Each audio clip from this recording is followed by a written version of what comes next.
Shalom. Hari ini kita akan renungkan kitab Wahyu pasal 14, teksnya ayat 1 sampai 13. Dan sudah dibagi dua paragraf. Paragraf yang pertama ayat 1 sampai 5. Yesus, anak domba, berdiri di Bukit Sion dengan 144.000 orang yang tertulis namanya di dahi mereka. Dan mereka menyanyikan Tuhan dengan nyanyian baru. Paragraf yang kedua ayat 6 sampai 13. Ada malaikat-malaikat yang terbang di tengah-tengah langit. Yang pertama berseru akan menyembah Allah. Yang kedua berkata, sudah lubuh Babel, kota besar. Dan yang ketiga berseru, jikalau seorang menyembah binatang dan patungnya itu, dan menerima tanda pada dahinya atau pada tangannya, ia akan minum dari anggur murka Allah. Kesimpulannya, Yesus, anak domba, berdiri di Bukit Sion dengan 144.000 orang yang tertulis namanya di dahi mereka. Mereka yang tidak mencemarkan dirinya dengan perempuan yang murni, yang mengikuti anak domba, nyanyikan Tuhan dengan nyanyian baru.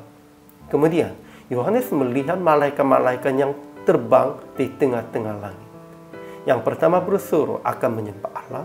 Yang kedua berkata, sudah lubuh Babel, kota besar.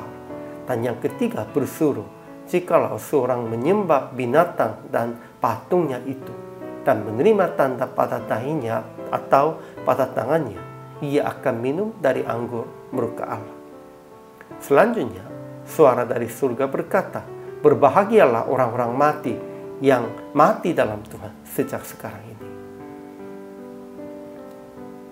Ajaran tentang Allahnya. Pertama, Yesus anak domba berdiri di Bukit Sion bersama-sama dengan 144.000 orang. Kedua, Allah yang layak dimuliakan telah menjadikan langit dan bumi dan laut dan semua mata air, dan telah tiba saat penghakimannya. Ketiga, Roh berkata supaya mereka boleh beristirahat dari jerih lelah mereka, karena segala perbuatan mereka menyertai mereka. Ajaran tentang anak manusianya. Pertama, mereka 144.000 orang yang tertulis namanya dan nama bapaknya di dahi itu berdiri di Bukit Sion dengan anak domba. Mereka adalah yang tidak mencemarkan dirinya dengan perempuan yang murni dan mengikuti anak domba. Dan mereka saja dapat mempelajari nyanyian baru, jadi mereka nyanyikan Tuhan dengan nyanyian baru. Tetapi nyanyian baru itu bukan hanya nyanyian baru dengan liriknya atau melodinya. Sebenarnya itu nyanyian baru itu, sekalipun susah menyanyi, sekalipun sudah susah memuji, mereka tetap menyanyi dan memuji Tuhannya. Itu apanya? Yang perbuatannya dan situasinya itu baru saja. Kedua, ada 3 malaikat yang terbang di tengah-tengah langit. Yang pertama berseru akan menyembah Allah. Yang kedua berkata, sudah lubuh Babel, kota besar. Dan yang ketiga berseru, jikalau seorang menyembah binatang dan patungnya itu, dan menerima tanda pada dahinya atau pada tangannya, ia akan minum dari anggur murka Allah.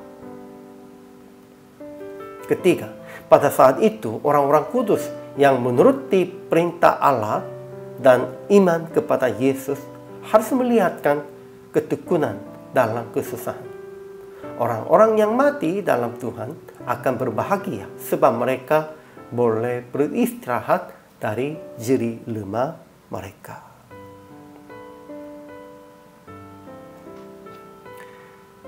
Jadi aplikasi hari ini, pertama, melihatkan ketekunan iman Anda dan menahan diri dengan pikiran mati pun berbahagia karena boleh beristirahat dari jerih lelahnya. Memang kita harus ingatnya tentang itu. Kedua, menyanyikan Tuhan dengan nyanyian baru yang dibuatkan dalam kehidupan murni, perbuatan yang mengikuti Yesus. Ya, dengan kehidupan kita harus membuat nyanyian baru. Kehidupan kita menjadi nyanyian baru bagi Tuhan. Akhirnya praktek hari ini. Berbahagialah dalam kesusahan pun, karena Tuhan telah janji menyelamatkan kita, dan sebab mati pun menjadi kesempatan beristirahat, percaya, dan berbahagia. Dan memuji Tuhan Yesus dengan senang hati, nyanyian baru dalam kehidupan murni, perbuatan yang mengikuti Yesus.